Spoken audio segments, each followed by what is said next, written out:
saya Nova Anelvia Putri, absen 22. Saya Muhammad Abi Pratama, absen 17. Saya Naim Kain Kasar, absen 27. Saya Naldari Pradini, nomor absen 10. Saya Akadina Sumpah Wijaya, nomor absen 26. Gila. Itu saya akan menyerahkan kepada rekan saya Melda untuk menjelaskan apa itu pengertian tentang osmosis. Jadi osmosis merupakan perpindahan air atau zat laut dari larutan tertentu disebabkan hipertonis melalui membran semi permeabel. Kemudian osmosis dibagi menjadi dua zat. Yang pertama, zat yang dapat menembus membran sel bersifat permeable. Kemudian yang kedua, tidak dapat menembus membran sel bersifat impermeable. Osmosis ini dapat menyebabkan terjadinya beberapa peristiwa. Yang pertama ada peristiwa lisis adalah robeknya plasma sel jika sel tersebut dimasukkan ke dalam larutan hidrotonis. Yang kedua yaitu drenasi. Drenasi adalah menurutnya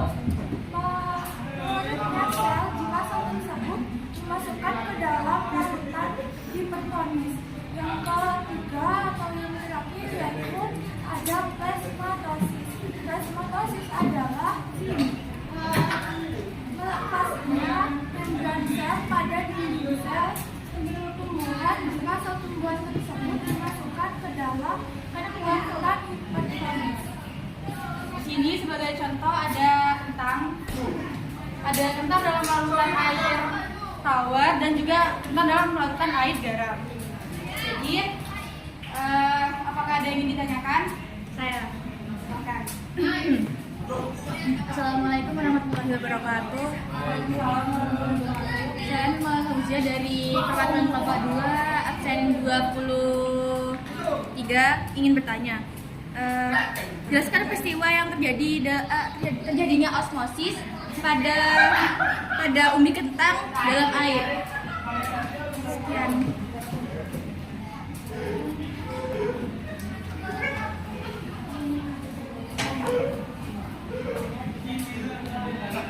Jadi di sini tuh kan ada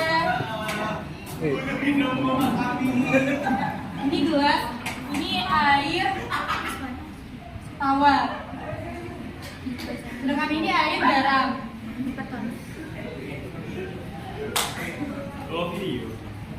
Anggap ini kentang ya. Coba aja. Pada air tawar ini partikel airnya itu kecil.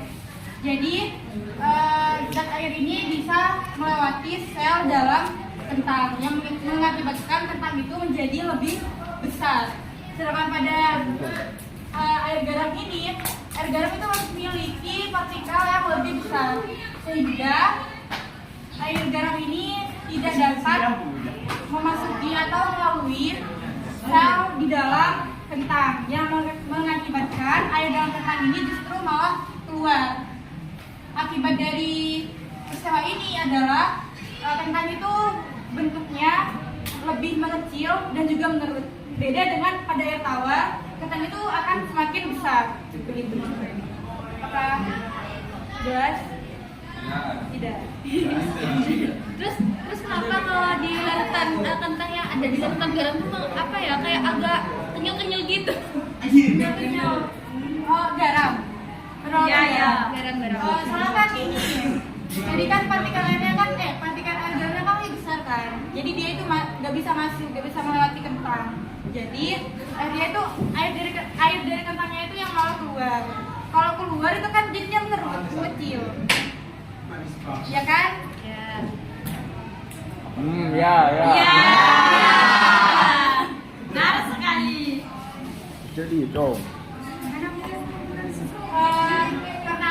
Karena kentang itu menurut dan mengecil, itu tuh membuat kentang itu jadi lebih elastis. Yang awalnya itu jadi keras, jadi elastis. Mungkin bisa lanjut. Dan sendiri perbedaannya. Iya. Pak, saya boleh maju? Boleh.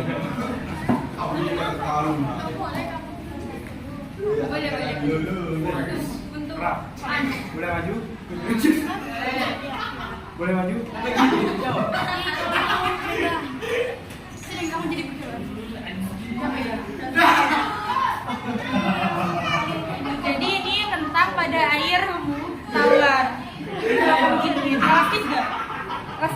Enggak kan? Keras kaca apa kotor? Bisa gak? Bisa ya? Taruh. Ini kentang pada air garam. Apakah lebih elastis? Apakah bisa dipotong? Potek? Ya. Apa sih? Juga bisa. Gak bisa.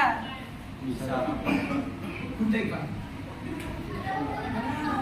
Bisa ya? Ya, bisa. Apakah ada yang ingin bertanya lagi? Apakah ada yang mau ditanya? Silakan. Saya Sendina dan Jawa, perwakilan kelompok 1, absen 29 ingin bertanya. Apa saja sih faktor-faktor yang mempengaruhi lajunya terjadinya osmosis? Live B. Live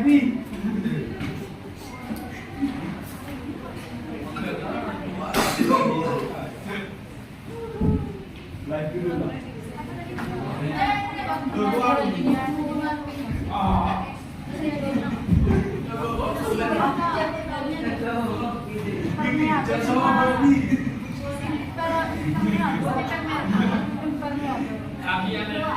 Oh itu, izinkan saya menjawab. Jadi osmosis itu kan zatnya terbagi menjadi dua. Ada yang permeabel sama impermeabel. Kalau permeabel itu berarti zatnya itu dapat melalui membran sel. Sedangkan yang impermeabel itu zatnya itu tidak dapat melalui membran sel. Nah, pada kentang itu contohnya, yang pada air tawar itu salah satu contoh dari zat impermeabel atau tidak dapat melalui membran sel.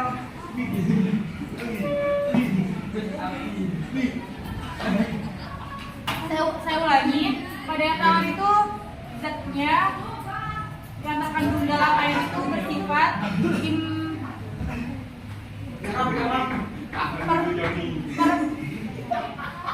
permeabel, yang artinya air tawar ini dapat melalui atau masuk ke dalam membran sel atau sel di dalam kentang. Impermeabel itu permeabel, sedangkan yang impermeabel itu pada air garam.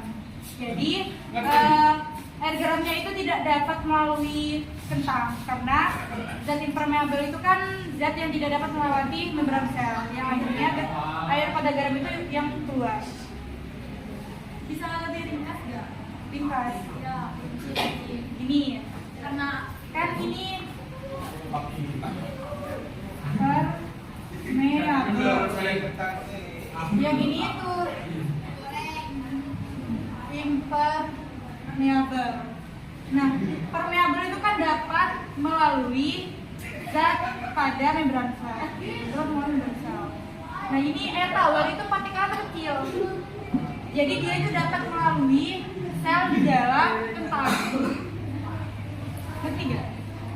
Ngerti. Jadi ya. Sedangkan pada air garam itu kan permeabel, yang artinya tidak dapat melalui membran sel. Tidak dapat melewati.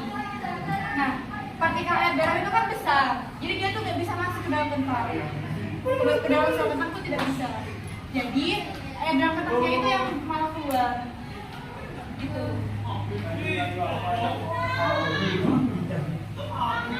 Baik. Sekian presentasi dari kelompok 3.